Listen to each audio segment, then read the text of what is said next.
Okay, Lauren, I want to tell a little story here, if that's okay. So, if we can just cue the music. So, sound has been a part of human experience for thousands of years. Ancient cultures have used bowls, bells, chants, mantras, and much more in spiritual, wellness, meditative practices and traditions. As far back as the 1500s and 1600s, physicians and scientists experimented with and studied how sound influenced the body. A really fun one was Hieronymus Capivacci in 1589. He placed one end of a rod in a patient's mouth and the other against the vibrating string of a zither. And now zither, if you don't know what that is, I didn't know either. I thought initially it was the instrument that Catherine O'Hara's character played in A Mighty Wind. But I think she played the auto harp. But it's something similar to that, a little small stringed instrument. And he would place the other end of that rod, coming from the patient's mouth, against one of the strings. And it was specifically helping him diagnosing hearing disorders. So let's go to 1711, a royal musician and trumpeter, John Shore, who played in front of the likes of King James II and George Frederick Handel. Split his lip actually after a concert, and so he could no longer play the trumpet. And so with music in his veins, I guess, he had to switch to playing the lute, which is a six-paired string teardrop shaped instrument with a bent neck. And it's actually, if I'm right, it's the music that's playing over us right now. It was a challenge to tune it though, and so he invented a tool to help him. And it became what we know now as the tuning fork. And so if we go into kind of the next level of, I suppose, fascination, was when music and medicine sort of intersected. Throughout the next couple of centuries, leading to today, the tuning fork use and practice has evolved further into hearing, bone conduction, neurology, and many wellness use cases. So joining me today is the founder of AOScan, a revolutionary frequency wellness tool that helps you understand what your body is trying to tell you. Loren Swanson, thank you so much for being here. Thanks for having me here, Jake. What first got you interested in sound therapy, tuning forks? What got you interested in that? It's really interesting that you ask. And so here's the thing. A lot of things in the history of the world that were developed were actually accidents, things that came about because they were trying to do something else, and all of a sudden something else popped up. And kind of with me on the tuning fork, same thing. I'd gone to a convention back east for continuing education for my naturopathic doctor, and I had a day to kill, and there was I've already done my courses that I needed to do. And there was a couple objective courses that looked interesting. One of them was use of tuning forks in your practice. And I thought, well, what the heck? I'll go in and sit in on that. And I was blown away. My mind was just opened. The instructor over this course was showing how he uses these tuning forks in every aspect of his practice. In fact, he starts, when he gets to his office in the morning, he pulls out a fork, he pings it against the puck, and then he just kind of walks around the room. And his whole thing was, clearing the energy in the room, getting the energy clean. Now, at first glance, that looks a little weird, a little on the woo-woo side. But as he walked around the room, when he was demonstrating this for us, you felt a calmness in the room. And I stood back there and I was just thinking, because when I got there, it was standing room only. I thought, that's pretty amazing that I can sense that change from him just walking around the room with that fork. So he had my attention, and I'm paying attention to these forks, and I'm thinking, this is really amazing. And every different fork he used, he explained what it was used for and why he used it, and how it has completely revolutionized his practice. The people got better faster. The results that they were trying to get were met much faster. So I left that class when it was over, And I went back to my room and I sat down and thought, there's got to be a way we can do this with the AO scan. And so I literally spent the next 2 days, instead of going to the different classes, of working on how we could digitize each tuning fork to its pure tone, which is no small task. I mean, if we sat down with tuning fork practitioners, they're going to tell you, oh, it has to be this fork. It has to be made out of stainless steel, or it has to be made out of crystal, or it has to be made out of aluminum. And they're very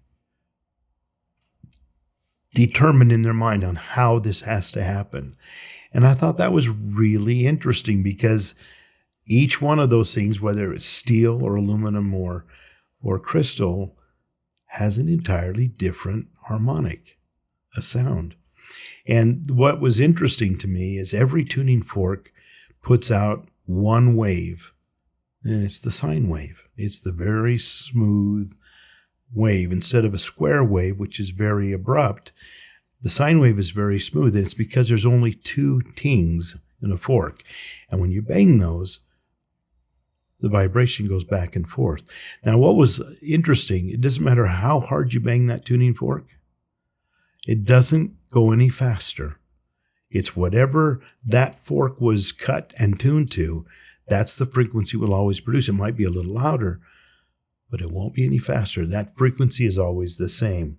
So that's what got me into thinking about how can we bring the tuning forks into the AO scan, was going to a course that had nothing to do with what I was there for. And yet we came home with the AOTune. How do you do that in general? Decide what goes into AO scan? Is it experiences like that? Do you kind of let yourself be led and to things? Okay, that question has lots of branches, so we'll try and take the main one. Like I said, I didn't go with the idea of put tuning forks in. I came away with that. So it was an experience I had that opened up that, that gave you that light bulb moment that says, this would be a good tool. In general, how we determine what can go in and out of into the scanner is we look at what's out there in the industry and say, can this be simplified, digitized, and duplicated? And so if it can meet those 3 things, then that's pretty much what brings it in. And there is so much, Jake, there's so much happening in the world right now with new technology and new therapies and new techniques that I don't see the AO scan ever being fully done. I think it's just going to be a bigger toolbox. It has to move to more like a semi truck. Tools that you have. A toolbox seems way too limiting right now. Well, and it's starting to feel that way, isn't it? And the thing I think that brought me back into why would we want tuning forks in the scanner is I started looking at the tuning forks that were in the market, and they ranged from really inexpensive to incredibly expensive. Like a set of 27 tuning forks could cost $2,500.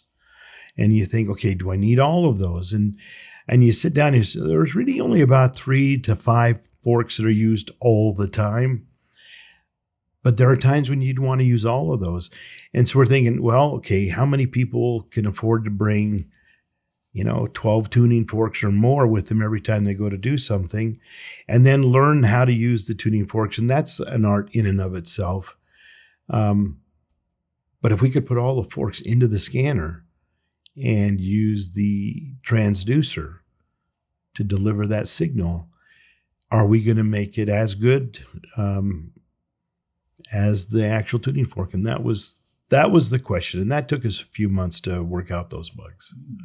And if you're listening, we're holding a weighted tuning fork and an unweighted tuning fork. So anyway, these are physical tools. You can hear them, you can feel them. And so my first thought is when you digitize something, you just hear it, right? So I'm curious what can digital do that physical can't? Okay, so the real plus or the real pro for using the AOTune versus an actual physical fork is you don't have to bang it, and that frequency will stay consistent and constant until you turn it off. Whereas if you use a physical fork, once you bang it and you start the vibration, it'll last maybe 10 to 20 seconds before it has to be banged again. And not that anything's bad with that, it's just that the frequency will get softer. Now, the frequency will still be the same, but the intensity of it, the volume of it will go down. Whereas with the digitized version, it's constant all the way through. So that's the biggest thing.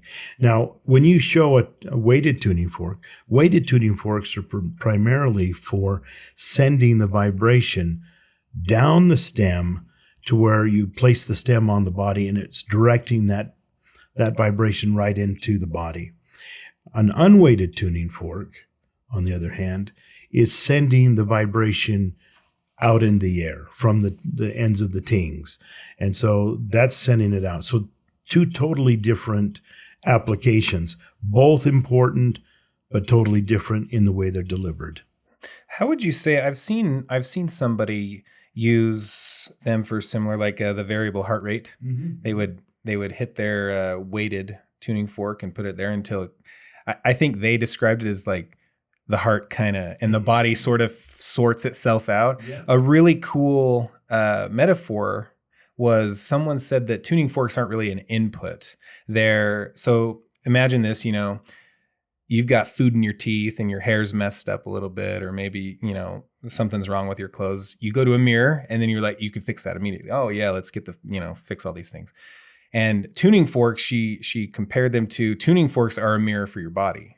So you hit them, you do your thing, and the body then is able to, okay, let's fix this. Let's, fix my shirt, fix, all these certain things. It can sort itself out. The body's like equipped with doing that. Almost like if you get cut, you don't have to think about how am I going to close that wound? The body just does it and you go about your day. It's kind of like right. That. Can you talk to me then about the two uses? And then I think this will segue nicely into AOTune, where you have the weighted. When would you want to use a weighted tuning fork, and how would you use it? And then when would you want to use an unweighted tuning fork, and how would you use that? Okay, so a weighted tuning fork, again, we want to direct that frequency towards a target, whether it's the body or bone or whatever. We want to direct that frequency down to the actual area that we want to treat. An unweighted tuning fork is putting the more like what you just described, the mirror around the body, to where the body says, oh, that's what I'm supposed to be vibrating at. And it helps kind of sync up, just like a metronome on a piano. Or when you're tuning a piano key, you'd hold that tuning fork, hit the key until it's making the same vibration as the tuning fork. The beauty of the body is it doesn't have to keep being hit. You just hit the fork, hold it where it needs to be around the body, and the body will say, okay, I recognize that feeling or that vibration, and I'm going to start to emulate that. And that's where the two are. So one is to direct it to a point. The unweighted is to just kind of let the body find where it needs to get back in sync. And I might be getting ahead of myself a little bit, but I also have tried to see, because of course my question, and maybe some of our viewers or listeners would have the question, okay, if I've got like my knee hurts or I have kidney issues, what's the frequency or what's the hertz? What's the right tool to use for a kidney or a knee or something? And while there may be certain hertz for, specific issues, I've also read that sometimes you just got to hit one and the body is going to figure it out. It's true. So I would refer to that as the shotgun approach versus the sniper approach. Now, the beauty of the AOTune is you can open that up in your Cephi and it will give you all the tones and it'll tell you the description of what they're for. And so you've got your chakras and your organs and your DNA and the planetary, all of those. It takes away a lot of the guesswork. But to direct it, you're going to want to find the appropriate frequency for what you're dealing with. So you'd look at your menu or your book, and it would bring you down, okay, you want this particular fork for that. And if you want to just, I'm just not sure, I don't have the time, take out the ohm or the 128 and you just bang it and just let the body try to do it itself. You have such a wide range. I remember you making a video when we first launched these. Now that was in 2024. That was over 2 years ago. You said that, I believe I think I can emulate it perfectly. You said AOTune is this fork, this unweighted, this weighted tuning fork, and 37 others.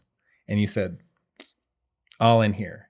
Okay, can you talk about, 37 others? Is it, are there many different types of forks? You've talked about like different hertz, different frequencies, different tones. But what do you mean by there's all this wide range of frequencies in AOTune? Okay, so the beauty, there are approximately 30 some odd specific tuning forks. In other words, they've been tuned to a very specific frequency, and that frequency has its own very specific uses and applications. And so if you have all of those, you now have quite a few forks. I've seen tuning fork operators that'll wear a belt and have a whole bunch of tuning forks in there. And I think that's wonderful, but that's a whole other art in and of itself. The AOTune is not a physical tuning fork. It is not a steel tuning fork. It is not an aluminum tuning fork. It's not a crystal tuning fork. It's a digital tuning fork. Now, in a very pure sense, you could say, well, then that's really not a tuning fork. And that's true. However, the frequency coming out of the transducer is the same frequency as what's being produced by the tings on a tuning fork. So what do we do now with that? Well, the best way a speaker, I can't just hold a speaker in the air. I'm giving that frequency, but it's not a directed frequency. Whereas on the AOTune, it's a transducer. It's taking that frequency and it's putting it through a very small speaker without the cone. So you can direct that sound to a very specific point. You can also hold it away and you get a little bit of the unweighted tuning fork effect. What we've done, which we think compensates for not being a steel, crystal, or aluminum fork, is we've actually put a little pad of Sybin right on the bottom of the transducer. And that's about 2 millimeters thick. Now what happens is Sybin is a natural producer of negative ions. Okay, so it has its own health benefits just in and of itself. But if I put the sound through that Sybin, it is now helping direct that sound in a way that a tuning fork could not do. So yes, it's not one of those three. It's its own fourth one, a transducer with Sybin. The people that have been using these, that have used tuning forks for years, will tell you that this is 98% as effective as the actual tuning fork and so much easier to work with. Okay, so now, if say we're using an unweighted tuning fork and we're maybe doing some biofield work, right? So you strike it, you activate it, and I've heard a lot of times they'll move it around their biofield, right? And if they find a spot where maybe they start to hear something a little different, maybe the frequency goes up, down, whatever, they'll hold it there until it kind of works itself out, and then they can move it to another spot. No, the interesting thing, what you said, it might change a little bit. The tuning fork didn't change, but your body's perception of it did, which means that part of the body says, okay, I'm out of sync here. The tuning fork didn't make the change, but the body recognized I have an out of sync area because the sound from the tuning fork never changed.